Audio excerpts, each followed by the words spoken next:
ఆధ్వర్యంలో ఇక్కడ కాంగ్రెస్ పార్టీ కార్యకర్తలు ఇక్కడ విచ్చేసినందుకు అందరికీ నా ధన్యవాదాలు. నేను మాణిక్రావు మహారాజ్ యొక్క శిష్యుడిని 1976 నుంచి మాణిక్రావు గారి శిష్యుడు. ఆ తర్వాత రమేష్ సాబ్ ఎంతో కూడా పనిచేసిన మన పెద్ద కార్యకర్తలాగా. అయితే మన కాంగ్రెస్ పార్టీ ఈరోజు మనమందరము గవర్నమెంట్ తెచ్చుకున్నాం, అందరం కలిసి రేవంత్ రెడ్డి గారి నాయకత్వంలో, మన రమేష్ సార్ గారి తాండ్రులో నాయకత్వంలో మనమందరము సరిగ్గా సంఘటితంగా పనిచేసి ఈరోజు ఈ విలువలు మన రాజకీయ విలువలు పడిపోయినాయి.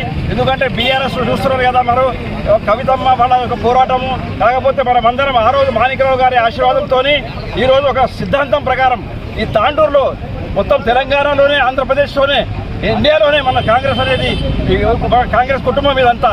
ఎప్పుడు కూడా మనం ఇంతకుముందు కూడా రేవంత్ రెడ్డిని గెలిపించడం కాంగ్రెస్తోనే, ఆ బీఆర్ఎస్ ప్రభుత్వం ఉండగా ఇప్పుడు మొన్న కూడా మనం మనోహర్ రెడ్డిని గెలిపించడం అందరం కలిసి.